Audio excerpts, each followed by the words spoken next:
Großer Podcast. workandtravel20.de. Du bist schlank, deswegen ist die Verzerrung auf deinem Bauch nicht so groß. workandtravel.de. Dass man es besser lesen kann. Der Weltreise-Podcast. Hallo, stell dich mal vor. Du bist der? Ich bin der Mitch oder auch Michael Blömecke und der Podcast heißt workandtravel20.de, weil Work 2.0 online Geld machen und dann natürlich traveln davon. So ist das. Und du bist sie? Angela. Ja, Angela. Erzähl mal, kann man damit reich werden mit Podcast? Oh, das werde ich jetzt mal beobachten und einfach dabei sein und genauso machen. So, ihr habt ein Auto von dem da, das Genau. ist Ich bin wieder drin, Entschuldigung. Hi. Tobi. Grüß dich. Stell dich mal kurz vor. Ich bin der Tobi, Geschäftsführer von 4Wheel24. Ja, und wir bauen so wunderschöne Autos, wie man hier sieht. Und haben dem Mitch sein Fahrzeug, wann war es, 17 oder was? 17 oder 18? 18. Ja, also wir haben sein wunderschönes Etwas hier, ne? Wenn wir es mal ein bisschen, ne? Haben wir zur Welt gebracht, gemeinsam. So ist das. Es fährt noch. Das fährt noch, aber nur noch langsam, weil da ist mir im Dezember einer reingeknallt mit 70 Sachen und 2 Promille.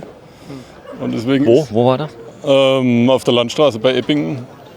Achso, der ist ja von hinten reingeknallt. Ja, ich stand, er knallte rein, mein LKW hat gehüpft. So. Genau, stellt euch mal gerade hier drunter, bitte.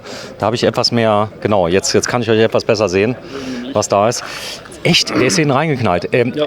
Ist das Fahrzeug sicher gewesen? Also, oder ist es komplett auseinandergeflogen, die Kabine? Also meiner stand, der Wohnkoffer hat nur ein paar kleine Kratzer und ja, der Skoda war halt schon ein bisschen platt, Kaputt. kaputt. Das ist nicht, Schaden, Gott sei Dank. ja, ist nicht so War noch schön. nicht dabei, deswegen kann sie da leider nichts dazu sagen. So. Ist aber blöd, weil A, hast du dann kein Wohnmobil. Das ist dann blöd. Was ist alles bei dir kaputt gegangen? Ja, die Hinterachse hat sogar einen Knick. Aber für mich war natürlich das Schlimmste, ich wohne im Wohnmobil und wenn du im Wohnmobil wohnst und dir schießt einer dein Heim weg, dann wird's blöd. Er fährt nur noch langsam. Was heißt denn das? So auf dem Parkplatz rumrangieren, das geht noch. Also ich habe mir dann 2 Autos gekauft im Januar, einen bei Tobi. Wir müssen ein anderes Fahrgestell drunter machen jetzt, unter die Hütte, damit die Hütte wieder mobil wird. Ja. Und die Hütte selber ist nicht kaputt gegangen. Nee, die Hütte hat nur ein paar Kratzer. Ein paar Kratzer. Gab es ein bisschen Geld von der Versicherung? Ja, es gibt jetzt ein bisschen Geld von der Versicherung. Also so 70.000 knapp. Das ist, glaube ich, ganz wichtig, ja. Das, Wir müssen ja was Neues machen, ne? Also wir müssen es ja ersetzen, ne? Weil es ist ersetzungswürdig, das Ganze. Ne? Leider zu viel krumm. Leider der Aufwand in Instandsetzung höher, als einfach ein anderes Auto drunter zu bauen. Also Achse krumm, Rahmen krumm, Federn sind natürlich futsch und wahrscheinlich hat das Getriebe noch in Macke. aber du wohnst mit ihm zusammen, oder? Ja, In dem Ding. naja, klar, das macht total Laune. Wie ist das denn als Frau, wenn man jetzt nicht die Maniküre um die Ecke hat dauernd? Die muss man selber machen. Selbst ist die Frau. Okay, und so Hygiene, Duschen ist ja alles drin, Ist oder? alles drin, das ist klar. Wasservorrat, was habt ihr? Oh, das, 280 Liter. danke. 280 Liter. 280 Liter. Ja, da machst du einen Podcast. Podcast ist wie Video ohne Bild. Ja, so kann man sagen. Manchmal auch mit Bild. Also ich habe die auch immer auf YouTube und manchmal mache ich eben auch so ähnlich wie du jetzt gerade ein Live-Interview. Aber meistens geht es über Zoom und dann ist es ohne Bild. Ist das spannend, so ein Podcast? Ja, ist sehr spannend, weil für mich ist es auch die Vorbereitung für meine Weltreise. Also ich interviewe Leute, die auf Reisen sind, die ein bisschen Geschichten erzählen können dazu. Und ich interviewe auch Leute, weil ich bin im Homeoffice seit 2009 Als was? als Online-Marketer. Ich schreibe Bücher, ich mache Online-Kurse. Auch zum Thema Wohnmobil selbst ausbauen habe ich einen Kurs gemacht und ein Buch geschrieben. Und ja, so lebe ich halt jetzt mobil und wir wollen auf Weltreise im Herbst und da habe ich mich Wohin willst du? Rest der Welt. rum um die Welt. Ja, wo geht's denn los? Losgehen tut's mal so Richtung arabische Halbinsel über den Winter. Arabische Halbinsel. Da fahren wir auch hin, oder? Das ist nicht ganz so weit. Ne? Wir fahren Tunesien. So ein bisschen, ja, aber ja, ne, das ist ja ganz im Norden noch. Schnellst zu erreichende Land in Nordafrika. So, jetzt hast du ja Glück gehabt. Der reingefahren ist, war jetzt haftpflichtversichert. Und das fällt ja auch, wenn er betrunken ist. Dann gilt das. In der arabischen Halbinsel ist das nicht so. Wenn dir da einer betrunken reinfährt, hast du ein dickes Problem. Ja, das gibt eine von den nächsten Podcast-Folgen. Wie versichern man ein Auto weltweit? Eben für solche Fälle, weil es gibt ja oft Länder, wo du keine Versicherungspflicht hast, so wie in Deutschland. Dann gibt es natürlich Leute, die haben keine Versicherung oder die Versicherung reicht nicht für den Betrag, der dann kaputt ist. Ich meine, bei mir Du hast die waren's Möglichkeit, knapp- dieses Risiko nochmal extra zu versichern, oder? Ja, da musst du halt in dem jeweiligen Land und das will ich eben rausfinden und deswegen interviewe ich wieder jemanden, der sich damit auskennt. Aber es gibt keinen deutschen Versicherer, der dir eine Vollkasko fürs Ausland stellt, oder? Und gibt es garantiert, du musst halt genug zahlen. Noch zahlen. Ja gut, du hast ja genug Geld jetzt mit deinem Podcast. Kommt ja. Sag mal, wie funktionieren da die Einnahmen? Ich habe das nicht verstanden. Also kriegst du Geld von wem? Ich kriege Geld von Leuten, wenn ich zum Beispiel jetzt ein neues Online-Projekt habe und verkaufe da, oder der, den ich interviewe, der verkauft einen Online-Kurs und gibt mir dann eine Provision, wenn über meinen Link was verkauft wird. Nee, mit dem Podcast. Ja? Über den Podcast. Ah, du machst da Werbung rein, oder wie? In den Podcast. Macht auch Werbung rein, ja. Und wie viele Leute hören das so im Schnitt? 1000 im Monat. Ist das gut? Das ist schon ganz gut. Ganz gut. Also ich höre immer Podcasts im Auto. Meistens Amazon hat so Folgen, also oder Spotify. Am Anfang habe ich gar keine. Ich komme ja aus dem Radio. Ja. Und da habe ich auf einmal gemerkt, wenn das spannend gemacht ist, da gibt es zum Beispiel Spionage-Podcasts oder so irgendwas. Wie lang sind deine Folgen immer? Von 20 Minuten bis eine knappe Stunde. Also wenn es über eine Stunde geht, mache ich sie zweiteilig. Ah, okay, verstehe. Ja, und du leidest da nicht drunter, dass er dauernd da irgendwelche Leute mit dem Mikro rumrennt und die interviewt? Nein, auf keinen Fall. Ich habe ja mein eigenes Online-Business, weißt. Ich bin Coach für die also Interviewleute, nein, Coach-Leute, die sich ihre Träume verwirklichen möchten. So, komm mal mit. Ich zeig mal gerade. Hier vorne steht 4Wheel 24 Workshop Tour Tunesien. So muss man sich das Ganze vorstellen. Wenn wir nach Tunesien fahren, ist das praktisch so ein Gebiet. Das ist, hier ist ja ein bisschen so Geröllwüste. Ja, ne? wir fahren da so 2 Wochen in der Regel querfeldein durch Steinwüste, ein bisschen durchs Grüne auch noch am Anfang, bis hin in die Sahara-Ausläufer hinein. Ja. So, und da wollt ihr hin, in solche Gefilden? Auch unter anderem. Also wir wollen auch um die ganze Welt. Wir wollen auch nach Südamerika. Und ja, es ist natürlich immer abhängig von der Lage, welches Land jetzt gerade ziemlich dicht macht oder irgendwelche neuen Ideen hat, wie, was war es, Somalia, die jetzt da die Kaution fordern. Kaution? Fährst du dann halt eben außen rum und fährst woanders hin. Was für eine Kaution vorne? Da reicht das Carnet de Passage nicht mehr, da musst du dann eben... Was ist Carnet de Passage? Klär mich mal auf. Das ist so ein Schein quasi, dass du, falls dein Auto in einem Land liegen bleibt und du das da verkaufen musst oder verschrotten oder verbrennen, dass dann der Importzoll bezahlt wird. Ach so, eine Sicherheit, eine Kaution hinterlegst du, kriegst du wieder zurück, wenn du rausfährst. Ja. Immer? Ja, deswegen fährt ja momentan keiner mehr durch Somalia. Also kriegst du nicht mehr zurück. Das weiß man nicht.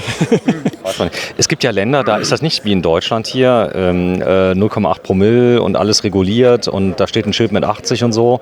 Hier habe ich auch gerade eben gesehen, Tobi, hier gibt es keine Verkehrsschilder. Nee, also das ist klar, auf Pisten gibt es keine Verkehrsschilder oder ganz selten nur irgendwelche Beschilderungen. Und das Schöne ist halt in manchen Ländern, und das stirbt natürlich aus, kannst du noch relativ frei fahren. Und die nordafrikanischen Länder gehören halt in erster Linie dazu, wo das Fahren noch nicht so reglementiert ist. So, was habt ihr für ein Fahrzeug drunter jetzt im Moment? Also das Neue wird es ein Mercedes 1120. Und da kommt der Koffer drauf, da kommt noch ein schöner Reserveradhalter dran und in dem Koffer ist die Garage fürs Quad, dass man dann auch mal irgendwo in die Stadt kann oder mal Brennholz holen, einkaufen und so Sachen. So, und das ist die Aufbaukabine. Warum gerade Tobi? Ist er so vertrauenserweckend gewesen damals? Ja, der hat mich so angegrinst mit seiner Brille, habe ich gedacht, nee, das Konzept hat mir einfach gefallen. Ja, es war auch zuverlässig, ne? Du bist ja, wie viele Kilometer bist du gefahren mit dem Schredder? 40.000 so rum. Also, Hat immer funktioniert. ja. Jetzt habe ich nicht verstanden. Seid ihr erst seit kurzem zusammen, oder? Ja, das ist so. Wie habt ihr euch denn kennengelernt? Wir haben beide im Universum bestellt, so wie er sich eigentlich eine bessere... Ey, jetzt kommen wir mal ehrlich. Tinder oder was? Nein, also schon online, ja, aber das, Also, das ja, muss wo? ja schon Auf welcher Plattform? eine private Telegram-Gruppe. Telegram. Und dann, wie ging das? Hast du ihn irgendwie gelesen oder wie wurdest du auf ihn aufmerksam? Naja, er schien weltoffen zu sein und da ich auch 2 Staatsbürgerschaften habe, gehört es dazu, dass ich mit jemandem zusammenkomme, der... Zeig das mal gerade. Sie handeln schon so ein bisschen, ja. Wie lange ist das jetzt her? Anfang Dezember haben wir kontaktiert. Ich war zu der Zeit in Neuseeland, in meiner anderen Heimat. Und am 20. April hat er mich dann vom Airport abgeholt und seitdem bin ich im Gustav eingezogen. Also Gustav ist mein Teilzeitwohnmobil jetzt Genau. für den Übergang. Aber du bist so magic, dass die Frauen aus dem Flugzeug steigen, die ich vorher noch nie gesehen haben und gleich einziehen. Ja. Ist sie nervig oder Nee, ist sie nett? total genial. Das heißt, vorher habt ihr nur geschrieben, telefoniert, Videocall. gefacetimed. Videocalls, ja. Und wann hat dein Herz ein bisschen gebummert, als du da gelandet bist? Ja, nur ein bisschen. Aber weißt, nach 30, 36 Stunden Flug, Reisezeit, da bist du dann so mellow. Nochmal, ihr habt vorher nie Händchen gehalten, rumgeknutscht, gar nichts. Wenn Wie ich denn? in Ist ja, Neuseeland bin und er in Spanien. Also, aber wie hast du denn gewusst, dass alles stimmt? das habe ich 100% damals noch nicht gewusst. Das hat sich dann in den letzten 7 Wochen rausgestellt. Dann, ihr lebt ja auf kleinstem Raum, Wenn wir da das musst du ja, überstehen, dann- kannst du mal gerade deine Brille mal ganz kurz runternehmen? Ja, natürlich. Nein, das kannst du ja nicht wissen. Boah, du bist aber hübsch. Muss ich ja mal zeigen. Oh, dich hätte ich auch genommen. Aber wenn ich nicht verheiratet wäre. So, das ist so. Aber ist ja schwierig, so Beziehungen. Du warst lange solo oder?